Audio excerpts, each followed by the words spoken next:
ನಮ್ಮ ಕಡೆ ಸುತ್ತಮುತ್ತ ಯಾರು ತೀರೋದ್ರೆ ನಮಗೆ ತಮಟೆ ಹೊಡೆಯೋಕೆ ಹೇಳ್ತಾರೆ. ಸತ್ತೋದವ್ರನ್ನ ಮಣ್ಣು ಮಾಡುವಾಗ ಅಥವಾ ಸುಡುವಾಗ 6 ಅಡಿ 3 ಅಡಿ ಜಾಗನ ನಮ್ಮಿಂದ ಭೂಮಿ ತಗೊಳ್ತಾರೆ. ನಮ್ಮ ಕೈಲಿ ಹಸು ಸಗಣಿ ಇರ್ತದೆ ಅಂದರೆ ಬೆಣ್ಣೆ ಅಂತಾರೆ.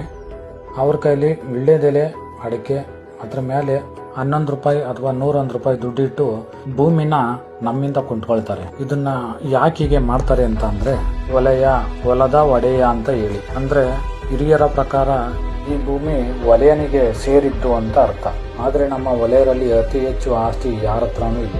ಅದರಿಂದ ಇತಿಹಾಸ ತಿಳಿಯದವನು ಇತಿಹಾಸವನ್ನು ಸೃಷ್ಟಿಸಲಾರ.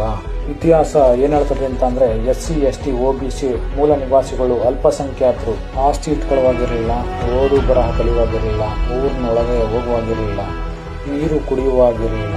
ಈ ತರ ಜೀವನ ನಡೆಸ್ತದಂತ ನಮಗೆ ಡಾಕ್ಟರ್ ಬಾಬಾ ಸಾಹೇಬ್ ಅಂಬೇಡ್ಕರ್ ಅವರು ಸಂವಿಧಾನವನ್ನ ಬರೆದು ಎಲ್ಲರಿಗೂ ಸಮಾನತೆಯನ್ನ ಕೊಟ್ಟಿದ್ದಾರೆ.